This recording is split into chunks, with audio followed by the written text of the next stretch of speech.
السلام علیکم ورحمۃ اللہ وبرکاتہ۔ الحمدللہ کفا وسلام علی عبادہ الذین اصطفیٰ۔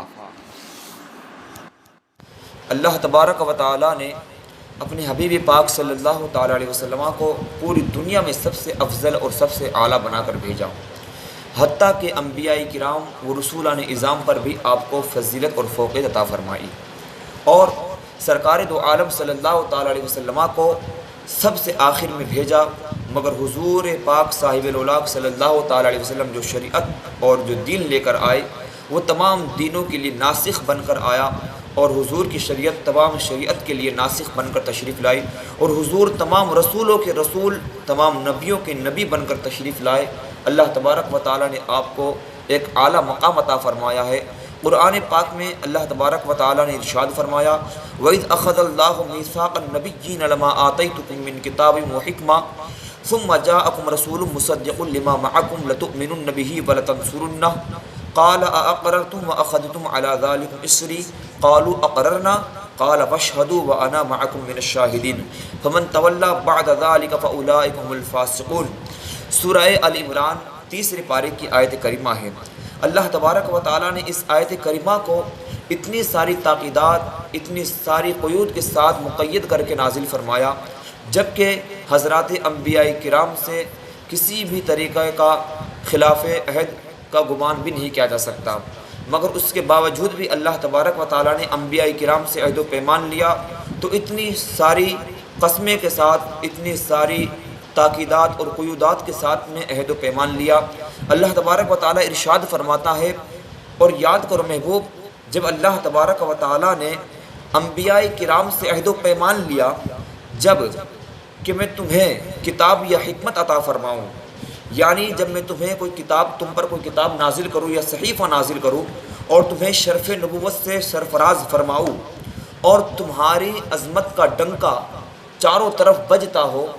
تمہارے امتی تمہارے گیت گاتے ہو، اور تمہاری شہرت کا ڈنکا بج رہا ہو، عین اس وقت میں ثم جاءکم رسول مصدق لما معکم، پھر وہ ایک رسول تمہاری کتاب کی تصدیق کرتا ہوا تشریف لائے، لتؤمنن بہ ولتنصرن۔ اب دیکھیے شان مصطفیٰ، اللہ تبارک و تعالیٰ نے کس قدر لام قسم کے ساتھ میں، تاکید اور نون تاکید کے ساتھ میں ان عہد و پیمان کو انبیاء کرام کے حوالے کیا۔ اللہ تعالیٰ ارشاد فرماتا ہے، تم ضرور ضرور ان پر ایمان لانا، تم ضرور ضرور ان کی مدد کرنا۔ حالانکہ انبیاء کرام سے خلاف عہد، خلاف وعدہ کا گمان بھی نہیں کیا جا سکتا، مگر صرف شان مصطفیٰ بیان کرنے کا مقصد ہے کہ جو ذات جس کا عہد و پیمان میں تم سے لے رہا ہوں وہ ساری دنیا کے اندر سب سے اعلیٰ و اعلیٰ ہے، ساری مخلوق میں سب سے افضل ہے، اور میرا حبیب ہے، میرا محبوب ہے۔ ابھی انبیاء کرام جواب بھی نہ دے پائے تھے، اللہ تبارک و تعالیٰ نے از خود ارشاد فرمایا، قال اقررتم، کیا تم نے اقرار کیا، واخذتم علی ذلکم اسری، اور یہ جو عہد و پیمان میں نے تم سے لیا، کیا اس پر تم نے میرا بھاری ذمہ لیا؟ قالوا اقررنا، انبیاء کرام نے عرض کیا، ہم نے اقرار کیا، ہم نے اللہ تبارک و تعالیٰ کی بات کو مانا اور ہم نے اقرار کیا۔ اب دیکھیے یہاں پر پھر شان مصطفیٰ ظاہر ہوتی ہے۔ اب جب انبیاء کرام نے اقرار کر لیا تو اللہ تبارک و تعالیٰ نے پھر آگے کیا ارشاد فرمایا، دیکھیے، قال فاشهدوا، اللہ فرماتا ہے تم آپس میں ایک دوسرے سے گواہ ہو جاؤ۔ جبکہ ایک نبی نے عہد کر لیا تو وہ خلاف وعدہ نہیں کرنے والا، وعدہ خلاف نہیں کرنے والا تھا،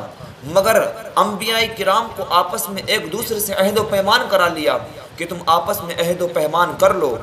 تاکہ اور نبی کی شان ظاہر ہو جائے۔ اور یہیں پر بس نہیں کیا، آگے ارشاد فرماتا ہے، وَأَنَا مَعَكُم مِّنَ الشَّاهِدِينَ، اور میں بھی تمہارے ساتھ میں گواہ ہوں۔ اللہ اکبر کبیرہ۔ اور پھر دیکھیے اللہ تبارک و تعالیٰ نے آگے کیا ارشاد فرمایا، فَمَن تَوَلَّىٰ بَعْدَ ذَلِكَ فَأُولَٰئِكَ هُمُ الْفَاسِقُونَ،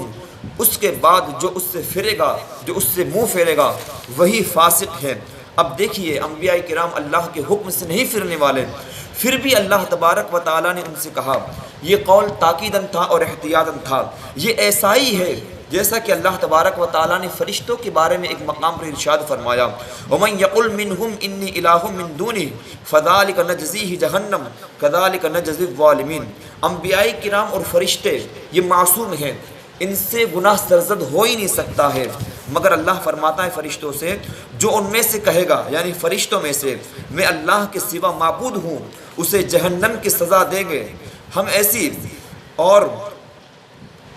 ستمگاروں میں ہوگا، وہ ستمگاروں میں ہوگا۔ اب دیکھیے یہاں پر اللہ تبارک و تعالیٰ فرشتوں سے کہہ رہا ہے اگر فرشتے اللہ کو چھوڑ کر اپنی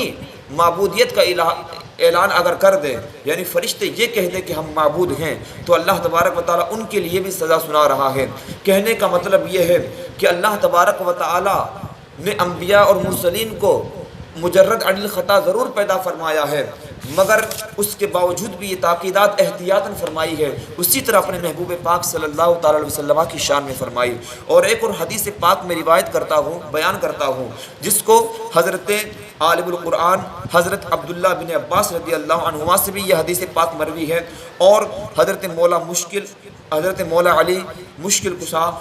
کرم اللہ تعالی وجہہ الکریم سے بھی یہ حدیث پاک مروی ہے۔ فرماتے ہیں لم يبعث اللہ نبیا من آدم فمن دونہ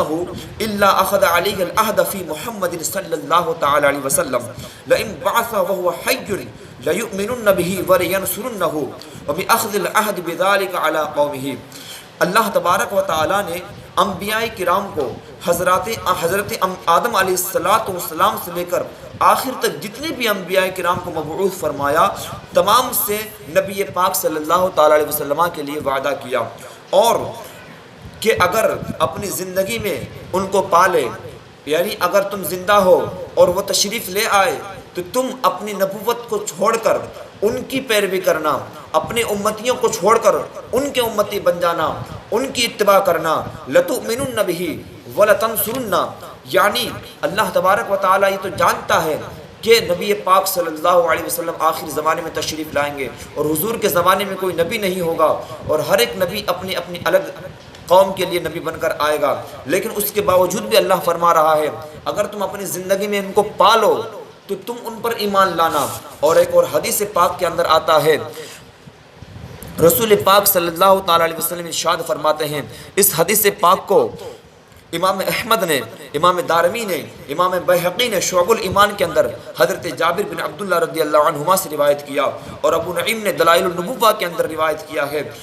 حدیث پاک یہ ہے، رسول اکرم صلی اللہ تعالیٰ علیہ وسلم ارشاد فرماتے ہیں والذی نفسی بیدہ لو ان موسیٰ کان حیا اليوم ما وسعہ الا ان یتبعنی، قسم ہے اس ذات کی جس کے دست قدرت میں میری جان ہے، اگر آج موسیٰ دنیا میں حیات ہوتے تو میری پیروی کے سوا انہیں کوئی چارہ نہیں تھا، اور میری پیروی کے سوا انہیں کوئی چارہ نہیں تھا۔ دیکھا آپ نے حضرت موسیٰ علیہ السلام بھی اگر حضور کی زندگی میں ہوتے تو وہ بھی رسول پاک صلی اللہ تعالیٰ علیہ وسلم کی امتی بن کر زندگی گزارتے۔ اور ایک اور حدیث پاک میں آیا کہ اللہ کے نبی صلی اللہ تعالیٰ علیہ وسلم نے ارشاد فرمایا کہ ایک آخر قوم، جب حضرت عیسیٰ علیہ السلام کو اٹھا لیا گیا تھا تو حضرت عیسیٰ علیہ السلام 7ویں آسمان پر ہیں، یہ اللہ تبارک و تعالیٰ جانے کہاں ہیں،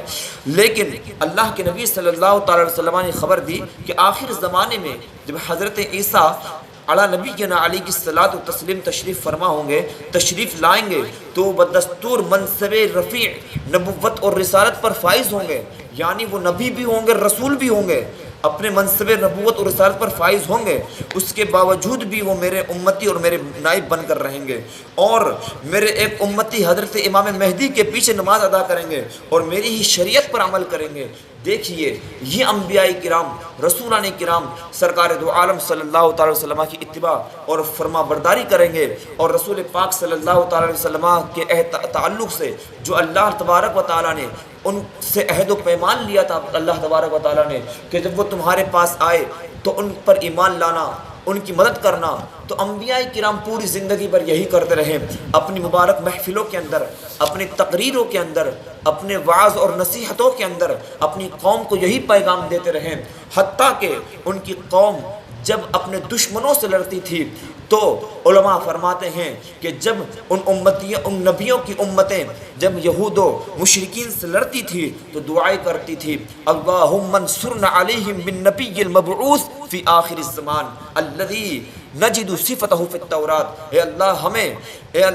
ہمیں مدد عطا فرما، ہماری مدد فرما صدقہ اس نبی آخر الزماں کا جس کی نعت ہم توریت اور انجیل توریت میں پاتے ہیں۔ سبحان اللہ، یہ رسول پاک صلی اللہ تعالی وسلم کی شان ہے جو اللہ تبارک و تعالیٰ نے قرآن میں بیان کی، خود احادیث کے اندر آئی اور آسمانی کتابوں میں بھی آئی۔ میری اس گفتگو اور آیت کریمہ کے مفادات عظیمہ پر اگر غور کریں تو صاف صریح ارشاد فرما رہی ہے کہ حضرت محمد صلی اللہ تعالی علیہ وسلم اصل الاصول ہیں، ساری اصلوں کی اصل آپ ہیں، سارے رسولوں کے رسول آپ ہیں، سارے نبیوں کے ربی آپ ہیں، بلکہ یوں کہو کہ نبی کو نبوت ملی تو آپ کے صدقے،